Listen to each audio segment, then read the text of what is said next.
नमस्कार मित्रांनो आणि मैत्रिणींनो, पल्लवी मराठी कथा या चॅनलवर आपलं स्वागत आहे. नकळत घडले सारे, भाग 23. मागील भागात. बस अजून काही दिवस, मग मी तुला सगळं खरं सांगणार आणि मग कायमच्या आपल्या आयुष्यात सामील करून घेणार. आणि फक्त तू आणि मी.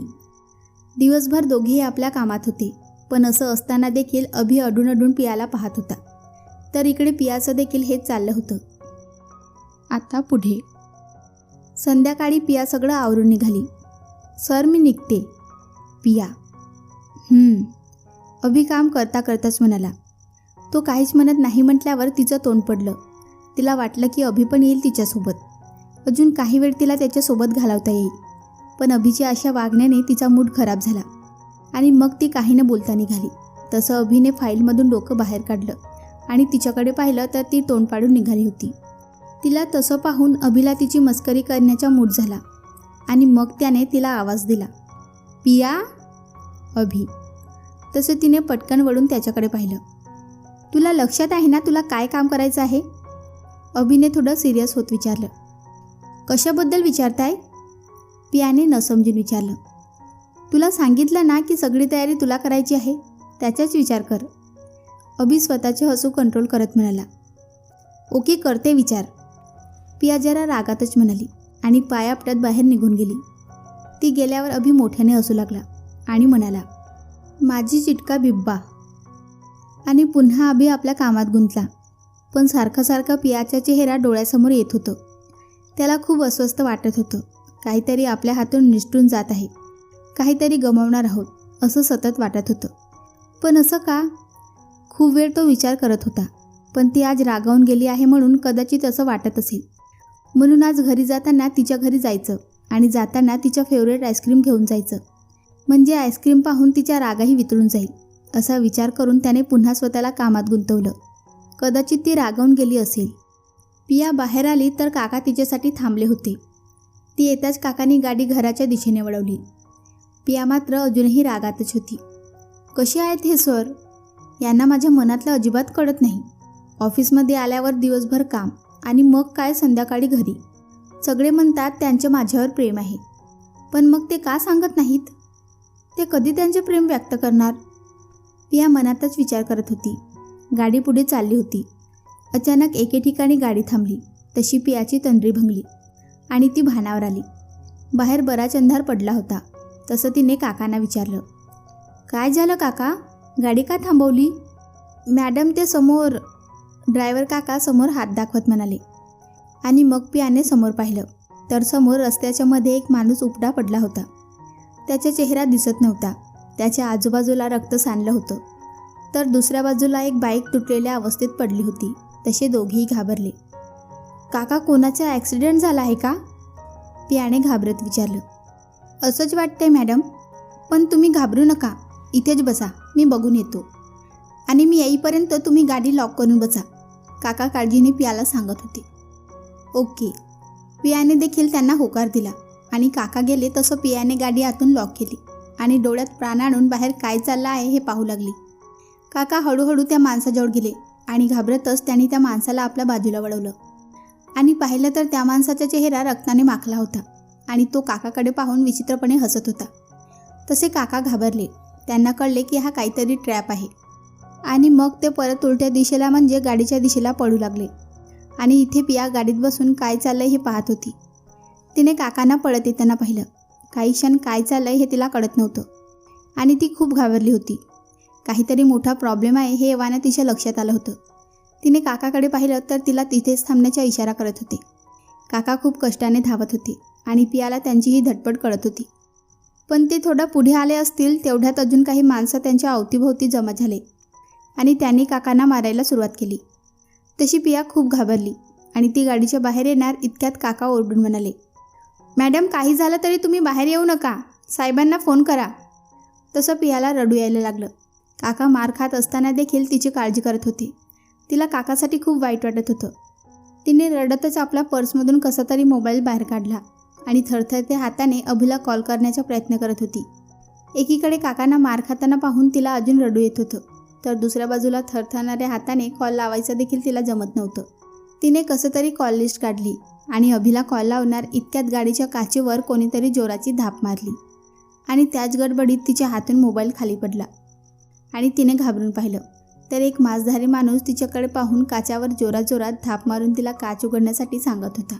तो माणूस इतक्या जोरात काच बडवत होता की कोणत्याही क्षणी काच फुटेल असं वाटत होतं. त्यामुळे ती अजूनच घाबरली आणि हुदके देऊन देऊन रडत होती.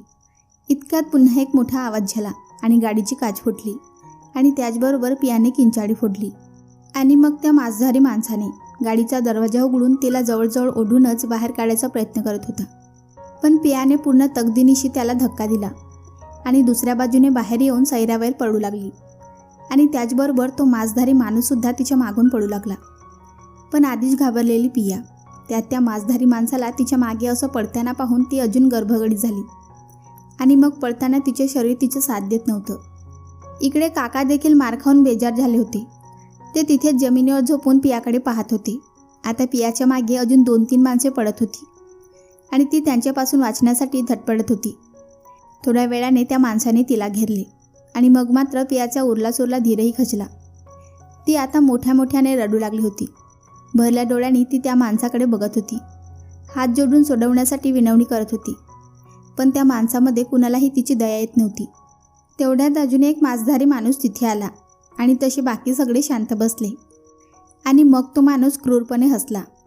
तो नवीन आलेला माणूस विकी होता आणि मग विकी हळूहळू पियाच्या जवळ येऊ लागला आणि तसं पिया मागे सरकू लागली आणि मग मागे सरकत त्या मांसधारी माणसाला जाऊन धडकली. तसं त्या माणसाने तिला विकीच्या अंगावर ढकललं आणि मग विकीने तिचे दोन्ही दंड पकडून तिला स्वतःसमोर उभं केलं. ती त्याच्याकडे भेदरलेल्या अवस्थेत पाहत होती आणि तिला काही कळायच्या आधीच त्याने तिच्याकडे एक जळजळीत कटाक्ष टाकला आणि एक कानाखाली तिच्या लगावली. तसं तिच्या तोंडून सर अशी हाक आली. तो प्रहार इतका मोठा होता आणि त्यात ती बेसावध होती. त्यामुळे ती तिथे रस्त्यावर पडली आणि त्यातच तिच्या डोक्याला मार बसला आणि बसलेल्या मारामुळे वेदना होत होत्या आणि आता सगळं अंधुक दिसत होतं. त्यात विकी पुन्हा तिच्या जवळ आला आणि गुडघ्यावर बसला आणि तिची केस धरून तिला उठवलं. आता मात्र तिची हनवटी धरून तिला म्हणाला, डोंट वरी डार्लिंग, तुला इतक्यात मरू नाही देणार मी. अजून खूप हिशोबचुकते करायचे आणि फक्त तुझेच नाही तर तुझ्या सरांचेही. त्याच्या तोंडून सरांचं नाव ऐकताच पियाने खूप कष्टाने डोळे उघडले आणि त्याला म्हणाली, तुला मला मारायचे असेल तर आत्ता आणि लवकर मार, कारण जर सर आले तर तू माझ्या काहीच बिघडवू शकणार नाहीस. ठीक आहे, मग बोलावंच तुझ्या सरांना. तिच्या बोलण्याने अजून चवताळून विकी म्हणाला आणि पुढल्या क्षणी त्याने पुन्हा एकदा तिच्या कानाखाली लगावली. तशी पिया पुन्हा खाली पडली आणि आता तर तिची अवस्था फारच वाईट होती. तिच्या तोंडून फक्त सर एवढंच आलं आणि मग तिने डोळे मिटले. इकडे अभि अजून ऑफिसमध्ये बसून लॅपटॉपवर काम करत होता. मनाची घालमेल अजून कायम होती. इतक्यात त्याने पटकन मानवर करून इकडे तिकडे पाहिलं. जणू काही पिया त्याला आवाज देत होती, पण कदाचित भास असेल असं म्हणून तो पुन्हा कामात गुंतला. इकडे पिया बेशुद्ध होती. विकी तिच्या जवळ आला आणि तिच्याकडे पाहिलं आणि मग परत मागे वळून त्या मांसधारी माणसाकडे पाहिलं. तसं तो माणूस एके ठिकाणी धावत गेला आणि काही वेळाने तो एक गाडी घेऊन आला. तसं विकीने पियाला उचललं आणि गाडीच्या डिकीत टाकलं आणि मग स्वतः पुढे जाऊन बसला आणि काही क्षणात गाडी सुरू झाली. इकडे काका रस्त्यावरच पडले होते. त्यांना काही सुचत नव्हतं. अंग ठणकत होतं. इकडे अभिची अस्वस्थता वाढत होती. त्याला आपण इतके का अस्वस्थ आहोत हे कळत नव्हतं, पण एक प्रकारची हुरहुर लागली होती. काय करावं काही कळत नव्हतं. सारखी पियाची आठवण येत होती. शेवटी त्याने पियाला फोन केला, पण पियाचा फोन स्विच ऑफ लागत होता. मग तो अजूनच घाबरला. त्याचं डोकं काम करत नव्हतं. तो केबिनमध्येच इकडून तिकडून फेऱ्या मारत होता. काही वेळाने त्याला काहीतरी आठवलं आणि मग त्याने पटकन जाऊन आपला लॅपटॉप ओपन केला आणि मग त्यावर पियाच्या घरचा कॅमेरा ऑन केला. काही क्षणात त्याला पियाच्या घरातला नजारा दिसू लागला, पण पिया कुठेच दिसत नव्हती. तसं तो अजूनच कासावीस झाला. तसं तो क्षणभर शांत बसला आणि मग त्याला काकाची आठवण झाली. मग त्याने काकांना फोन लावला, पण 4-5 वेळा फोन लावला. रिंग तर होत होती, पण काका फोन उचलत नव्हते. इकडे काका रस्त्यावर पडले होते. डोळे उघडे होते, पण उठून काही करण्याचे त्राण त्यांच्यात नव्हता किंवा काय करायला हवं म्हणून डोकंसुद्धा चालत नव्हतं. सतत पियासोबत काहीतरी वाईट घडणार आहे असं वाटत होतं. पण काही वेळाने त्यांच्या कानावर फोनची रिंग येऊ लागली पण तिथे जाऊन फोन उचलावा इतकी ताकद त्यांच्यात उरली नव्हती. पण आता सारखे सारखी फोनची रिंग ऐकू येत होती आणि आता काकांना वाटलं की जर आपल्याला स्वतःला जगायचे असेल आणि पियाला वाचवायचे असेल तर आपल्याला काही करून तो फोन घ्यावा लागेल. मग ते पूर्ण ताकद लावून गाडीच्या दिशेने सरकू लागले होते. मार खूप लागल्यामुळे त्यांना धड उभं देखील राहता येत नव्हतं, म्हणून ते जमिनीवर रांगूनच गाडीच्या दिशेने आले होते. इकडे अभिने पुन्हा एकदा काकांना फोन लावला आणि यावेळी मात्र काकांनी फोन उचलला आणि अभिच्या जीवात जीव आला. आणि मग अभि बोलू लागला, काका कुठे आहात तुम्ही आणि माझे फोन का उचलत नव्हतात? साहेब साहेब तुम्ही लवकर या, काका शीन आवाजात म्हणाले. काय झालं काका, तुम्ही ठीक आहात ना? अभिने घाबरून विचारलं. साहेब यावेळी पिया मॅडमना वाचवणं गरजेचं आहे. घाई करा साहेब, नाहीतर ते नराधम पिया मॅडमचं आयुष्य उद्ध्वस्त करतील. काका खूप कष्टाने बोलत होते. तसं अभि अजूनच खचला. त्याने पुन्हा काकांना आवाज दिला, काका काका काय झालं काका, काय झालं पियाला? हॅलो हॅलो काका तुम्ही ऐकताय ना? पण त्याला काहीच प्रत्युत्तर मिळालं नाही, कारण इकडे काका बेशुद्ध पडले होते. काका काहीच बोलत नाही म्हटल्यावर इकडे अभि धावतच ऑफिसच्या बाहेर आला आणि आपल्या गाडीत बसला. आज तो स्वतः ड्रायव्हिंग करणार होता. गाडी चालवता चालवता त्याने अपूला फोन लावला आणि घडला सगळा प्रकार त्याला सांगितलं आणि त्याला देखील मदतीला बोलवून घेतलं. इकडे अभि काही वेळाने काका जिथे पडले होते तिथे येऊन पोहोचला आणि मग तो धावतच काकांजवळ गेला. काका काका काय झालं इथे? अभि काकांना हलवून उठवण्याचा प्रयत्न करत होता आणि विचारत होता. खूप वेळाने काकांना शुद्ध आली. काका काय झालं इथे? अभि, काही माणसं आली अचानक, मला मारलं खूप आणि पिया मॅडमला घेऊन गेले, काका शीन आवाजात म्हणाले. कोण माणसं आणि कुठे घेऊन गेले पियाला? अभि काकांना पुन्हा पुन्हा विचारत होता. माहीत नाही, पण काहीतरी वाईट करणार आहेत ते त्यांच्यासोबत, काका थकलेल्या अवस्थेत म्हणाले आणि पुन्हा बेशुद्ध झाले. इकडे त्यांना बेशुद्ध झालेलं पाहून अभि पुन्हा हायपर झालं. तो पुन्हा त्याही अवस्थेत पुन्हा काकांना शुद्धीवर आणायचा प्रयत्न करू लागला, पण काका काही शुद्धीवर येत नव्हते. तेवढ्यात एक गाडी त्याच्या दिशेने येताना दिसली आणि पाहिलं तर अपू आला होता. तो जवळजवळ धावतच त्याच्या जवळ आला. अभय यार काय झालं हे सगळं आणि काकांची ही अवस्था आणि पिया कुठे आहे? अपू, माहीत नाही, मी तिला शोधायला चाललो आहे आणि मला घाई करावी लागेल, नाहीतर खूप उशीर होईल. तू काकांना घेऊन हॉस्पिटलला जा. अभि असं म्हणून तिथून उठला आणि निघाला. थांब अभि, अरे काहीच माहीत नाही तुला, कुठे शोधणार आहेस तिला? अपू काळजीने म्हणाला. मी माझ्या पियाला कुठूनही शोधून काढेन, तू काकाची काळजी घे. अभि, थांब अभि, मी तुला असं जाऊ देणार नाही, तुझा मोबाईल मला दे. आणि मग अपूने अभिकडून मोबाईल घेतला आणि त्याच्यावर लोकेशन सेट केली आणि म्हणाला, काही झालं तरी सतत माझ्या कॉन्टॅक्टमध्ये राहा. आणि मग अभि तिथून पियाला शोधायला निघाला, तर अपू काकांना घेऊन हॉस्पिटलला निघाला. अभि खूप वेळ नुसता भटकत होता. कुठे जावं काय करावं काहीच कळत नव्हतं. शेवटी तो एके ठिकाणी थांबला आणि त्याने आजूबाजूला पाहिलं तर 2 रस्ते दिसत होते, पण ती माणसं पियाला घेऊन कुठे गेली असतील याची कल्पना नव्हती. तो स्टेअरिंगवर डोकं ठेवून डोळे मिटून शांत बसून विचार करत होता. मनातल्या मनात तो देवाचा धावा करत होता. त्याला काही करून पियाला शोधून काढायचे होते, पण कसे मार्ग मिळत नव्हता. त्याने पुन्हा एकदा स्टेअरिंगवरून डोकं काढलं आणि समोर असलेल्या अंधारलेल्या रस्त्याकडे बघत राहिला. आणि मग त्याचं डोकं जरा काम करू लागला. त्याने आडीपाडीने दोन्ही रस्त्याकडे पाहिलं आणि मग स्वतःशीच विचार करू लागला. हे 2 रस्ते नक्की कोणत्या दिशेला गेले असतील? या 2 रस्त्यांपैकी एक रस्ता शहराला तर दुसरा रस्ता जंगलाकडे जातो. यांनी पियाला किडनॅप करण्यासाठी टिपिकल मूवीसारखी वापरली आहे. म्हणजे ते पियाला घेऊन नक्कीच जंगलाच्या बाजूला गेले असतील. मला याच बाजूला जायला हवं. आणि मग अभिने गाडी त्या सुनसान रस्त्याकडे वळवली. इकडे पियाला शुद्ध आली तर तिला उघडल्यासारखं झालं, कारण तिला एका खुर्चीला बांधून ठेवलं होतं. आणि मग तिने चौबाजूला नजर फिरवली तर ती एका अंधाऱ्या खोलीत होती आणि एक प्रकारचा कुबट वास येत होता. त्या वासाने पियाला मळमळायला लागलं होतं, गुदमरायला लागलं होतं. तसं ती सुटण्याचा प्रयत्न करू लागली. इतक्यात दरवाजा उघडला गेला आणि कोणीतरी आतमध्ये आला. अंधार असल्यामुळे कोण आहे ते व्यवस्थित दिसत नव्हतं. पिया डोळे किलकिले करून त्या व्यक्तीकडे बघत होती आणि मग त्या व्यक्तीने एका कोपऱ्यात जाऊन बटन दाबलं. तसं त्या पूर्ण रूममध्ये प्रकाश पसरला आणि मग पियाने पटकन डोळे मिटले. काही वेळाने तिने डोळे उघडले आणि समोर विकीला पाहून तिला मागचं सगळं आठवलं. विकीने तिच्यासोबत काय केले होते ते सगळं आठवलं आणि मग मात्र ती थरथर कापू लागली आणि विकी मात्र तिची अवस्था बघून गालातल्या गालात हसत होता. अरे हे काय पिया मॅडम, मला बघून घाबरलात का? तिला थरथर कापत बघून विकी म्हणाला. मला जाऊ दे विकी, मला सोड. पिया थरथरत्या आवाजात म्हणाली. अरे मॅडम, असं कसं जाऊ देऊ, आपले खूप हिशोब बाकी आहेत. विकी क्रूरपणे हसला आणि विकी कुठलाच हिशोब बाकी ठेवत नाही. आणि पिया ज्या खुर्चीवर बसली होती त्या खुर्चीच्या हँडलवर हात जोरात आपटत म्हणाला. तसं पियाने घाबरून डोळे मिटले आणि आपली मान दुसऱ्या बाजूला वळवली.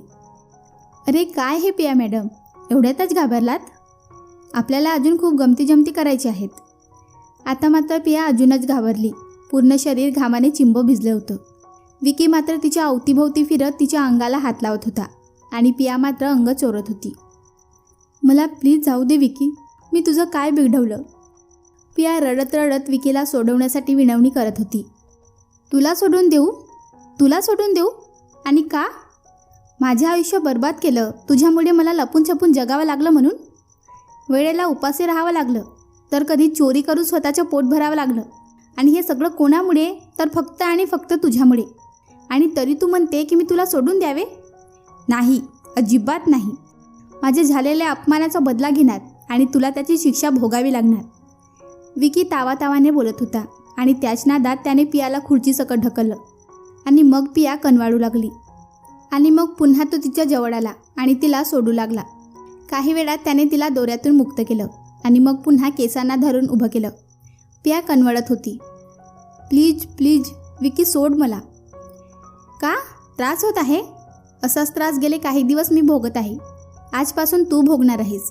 विकी खिकी हसत म्हणाला. तुझ्यासोबत जे काय घडलं त्याला तूच सर्वस्वी जबाबदार आहेस. पिया विकीचा हात तिच्या केसातून सोडवत म्हणाली. पण तिचं बोलणं ऐकून विकी मात्र चांगलाच चिडला आणि त्याने रागातच पियाला समोरच्या भिंतीवर ढकललं. सर!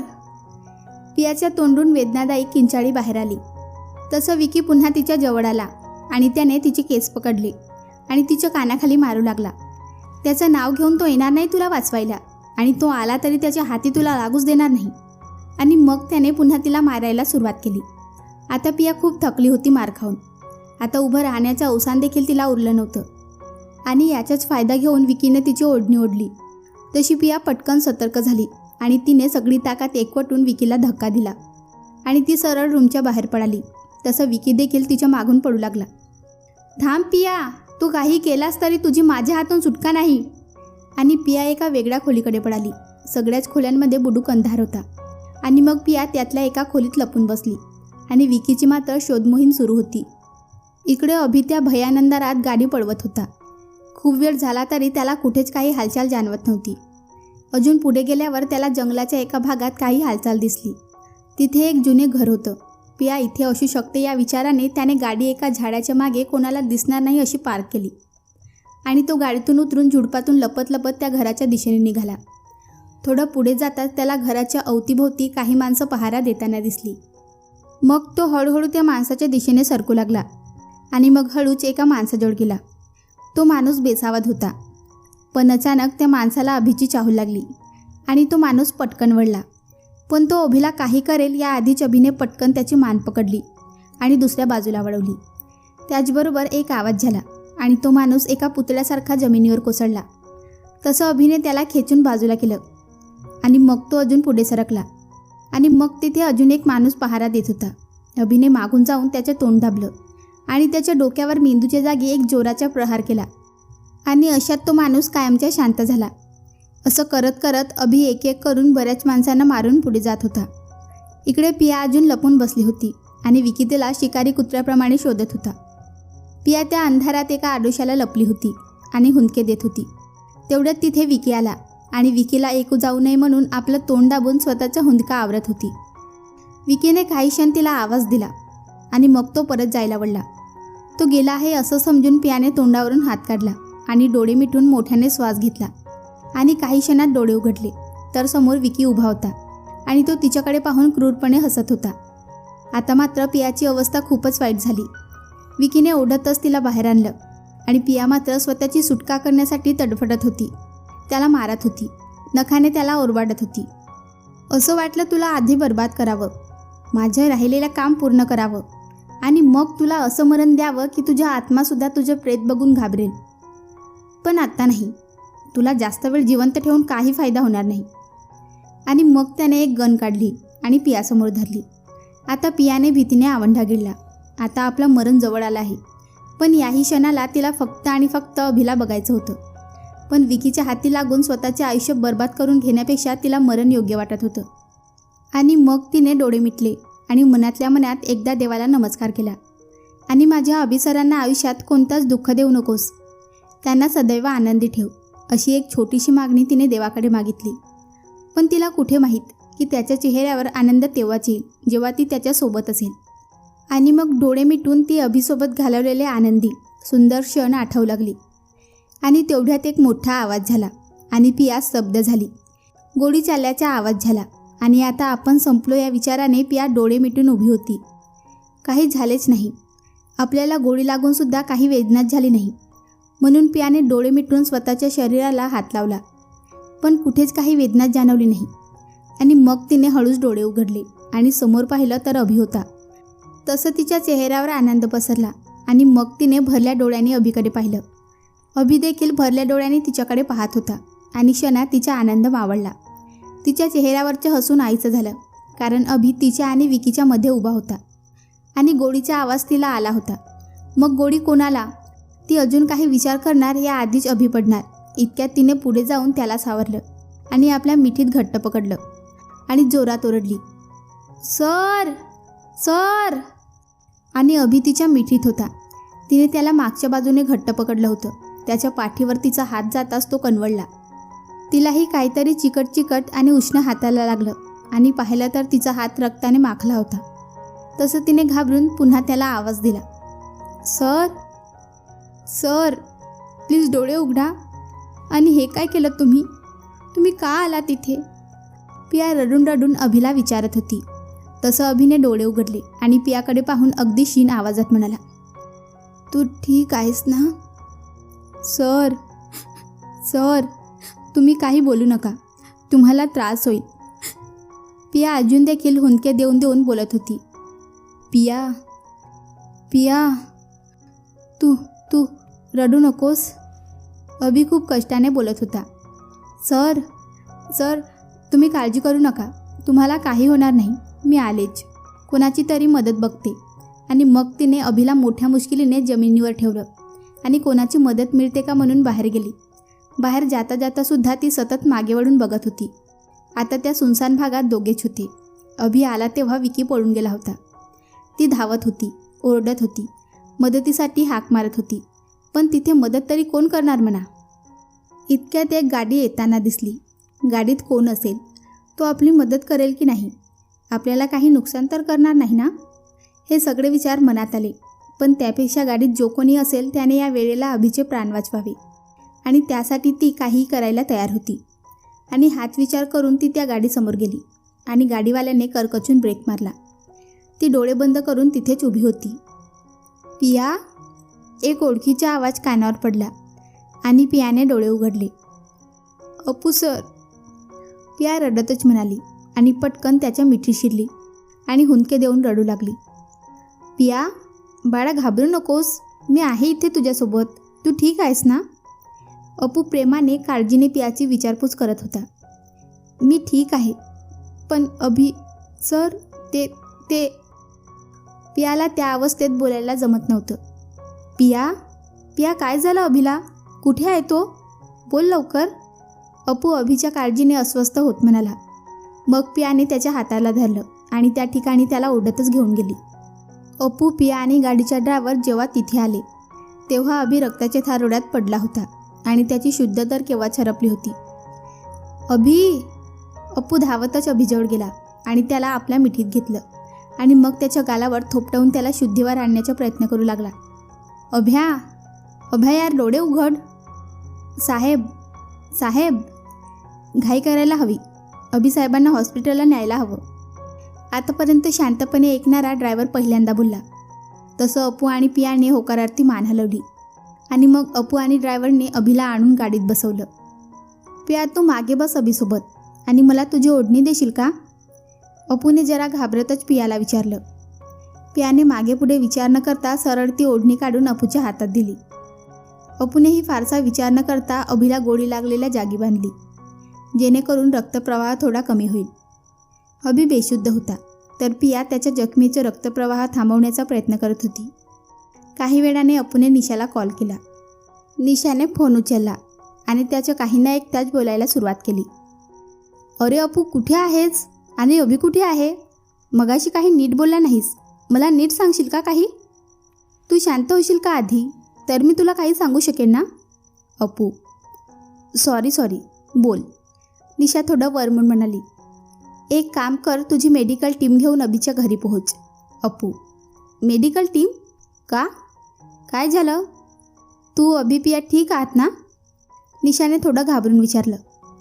हे बघ, तू आता काही विचारू नकोस, पण लवकरात लवकर तिकडे ये. अभिला तुझी गरज आहे. अपू, ठीक आहे, पोहोचते. निशा. आणि मग तिने फोन ठेवला. इकडे पिया आतापर्यंत शांतपणे सगळं काही ऐकत होती. त्यांचं बोलणं ऐकून तिला देखील आश्चर्य वाटलं आणि ती म्हणाली, अपू सर, अभि सरांना आपल्याला हॉस्पिटलला घेऊन जायला हवं ना? मग घरी का? पियाने जरा घाबरून विचारलं. पिया, तू काळजी करू नकोस, माझ्यावर विश्वास ठेव. मी अभिला काही होऊ देणार नाही. आपला अभि लवकरच पूर्णपणे बरा होईल. अपू समजावणीच्या सुरात म्हणाला. मग मात्र पिया गप्प बसली, पण अभिला निश्चित पडलेलं पाहून सतत तिचे डोळे भरून येत होते. अपू सतत मागे वळून अभिला शुद्धीवर आणायचा प्रयत्न करत होता आणि पिया त्याला साथ देत होती. काही वेळाने गाडी एका मोठ्या कंपनीच्या आत घुसली. पियासाठी ही जागा नवीन होती.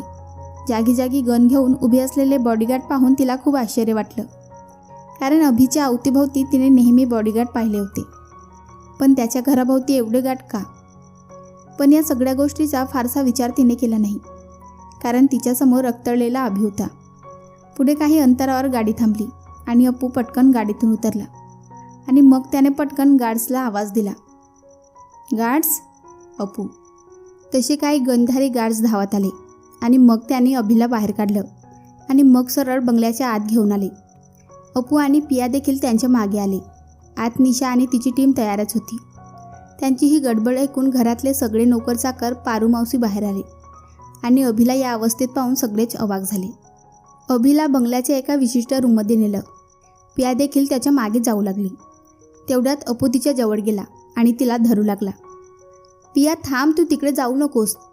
अपू, नाही सर, मला जाऊ द्या ना प्लीज. सरांना खूप लागलं आहे, खूप रक्त वाहत आहे. मला त्यांच्याजवळ जायचं आहे, त्यांना पाहायचं आहे. प्लीज जाऊ द्या ना. पिया हुंदके देऊन देऊन बोलत होती. तसं अपूने तिला स्वतःजवळ ओढले आणि आपल्या मिठीत घेतलं. पिया देखील त्याच्या मिठी शिरून लहान मुलासारखी हुदके देऊन रडत होती आणि अपू तिच्या डोक्यावरून प्रेमाने हात फिरवत तिला समजवण्याचा प्रयत्न करत होता. पिया, बाळा शांत हो. इथे अभिची ही अवस्था आणि अशा परिस्थितीत तू अशी खचून गेलीस तर त्याला काय वाटेल? त्याला खूप त्रास होईल. प्लीज तू शांत हो. पिया अजूनही रडत होती आणि रडता रडता म्हणत होती, सर, आजी सगळं माझ्यामुळे झालं ना. माझ्यामुळे सरांची ही अवस्था झाली ना. आज मला वाचवण्यासाठी त्यांनी स्वतःच्या जीवाची पर्वासुद्धा केली नाही. हे माझ्यामुळे काय होऊन बसलं आहे. शांत हो. अपूने तिला आपल्या मिठीतून बाहेर काढलं आणि समोर उभं करून म्हणाला, तुझ्यामुळे काहीच झालं नाही, त्यामुळे तू स्वतःला दोष देऊ नकोस. आणि अभिला जर हे कळलं तर त्याला ते अजिबात आवडणार नाही, त्यामुळे जास्त विचार करू नकोस. आणि मग अपूने तिला समोरच्या सोफ्यावर बसवलं आणि एका नोकराला इशाऱ्याने पाणी आणायला सांगितलं. नोकराने पाणी आणलं आणि अपूच्या हातात दिलं. अपूने पियाला पाणी दिलं. पिया शांत हो, अभिला काही होणार नाही, माझ्यावर विश्वास ठेव. ठीक आहे, तू इथेच बस, मी आलोच. आणि मग अपूने तिथेच खूप वेळेपासून उभ्या असलेल्या पारूमावशीकडे पाहिलं आणि त्यांना इशाऱ्यानेच पियाची काळजी घ्यायला सांगितली आणि तो बाहेर निघून गेला.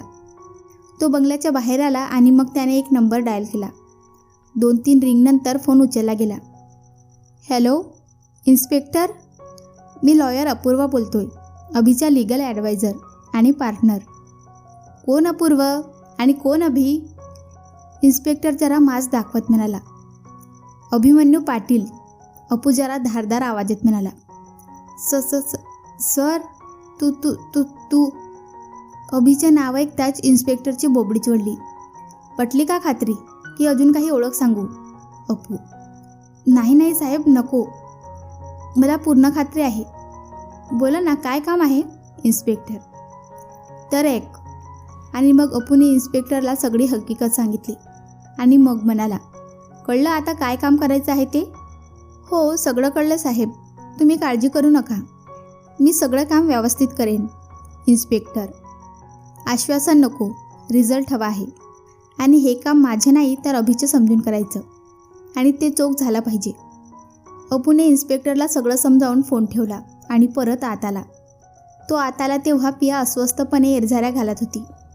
मग त्याने पारूमावशीकडे पाहिलं तर पारूमावशींनी त्याला इशाऱ्यानेच पाण्याचा ग्लास दाखवला, तर तो तसाच भरला होता. त्याने एकदा स्वतःच्या केसावरून हात फिरवला आणि पुन्हा तो पाण्याचा ग्लास उचलला आणि पियाजवळ गेला. पिया, पाणी पी. अपू, मला नको. पिया, पिया बाळ, असं काय करतेस? आल्यापासून तू पाणीसुद्धा पिलं नाहीस, अशाने तुझी तब्येतसुद्धा बिघडेल. अपू पियाला समजवण्याचा निष्फळ प्रयत्न करत होता. सर प्लीज, मला काही नको, मला एकदा सरांना पाहायचं आहे. पिया, मग मात्र शांत बसणंच योग्य वाटलं. तर मित्रांनो आणि मैत्रिणींनो, तुम्हाला आजचा भाग कसा वाटला कमेंट करून सांगा. व्हिडिओला लाईक करा आणि चॅनलला सबस्क्राईब करून बाजूची घंटी ऑलवर सेट करायला विसरू नका. भेटूया पुढच्या भागात. धन्यवाद.